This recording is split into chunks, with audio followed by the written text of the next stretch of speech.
झेप मराठी, आरसा महाराष्ट्राचा। धुळ्यात जीबीएसचा आढळला पहिला रुग्ण।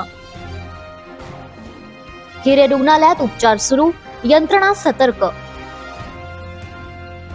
खासदार डॉक्टर शोभा बच्छाव यांनी रुग्णालयात जाऊन केली विचारपूस। पुण्यासह महाराष्ट्रातील अन्य शहरांमध्ये धुमाकूळ घालणाऱ्या जीबीएस आजाराचा शिरकाव आता धुळ्यात झालाय। जीबीएस बाबतची भीती व्यक्त होत असतानाच या आजाराचा पहिला रुग्ण धुळे शहरात आढळून आलाय। त्याच्यावर भाऊसाहेब हिरे शासकीय वैद्यकीय रुग्णालयात उपचार सुरू आहेत। जीबीएसचा रुग्ण आढळून आल्याने वैद्यकीय यंत्रणा चांगलीच सतर्क झाली आहे। गियन बॅरे सिंड्रोम म्हणजेच जीबीएस हा एक दुर्मिळ ऑटो इम्युन स्वरूपाचा विकार आहे, ज्यात शरीराची रोगप्रतिकार शक्ती स्वतःच्याच चेतासंस्थांवर हल्ला करते। यामुळे स्नायू कमजोर होतात आणि गंभीर रुग्णामध्ये पक्षाघात देखील होऊ शकतो। जीबीएस हा संसर्गजन्य रोग नाहीये, तो एका व्यक्तीकडून दुसऱ्या व्यक्तीमध्ये पसरत नाही, मात्र याचे निश्चित कारण अद्याप अज्ञात आहे।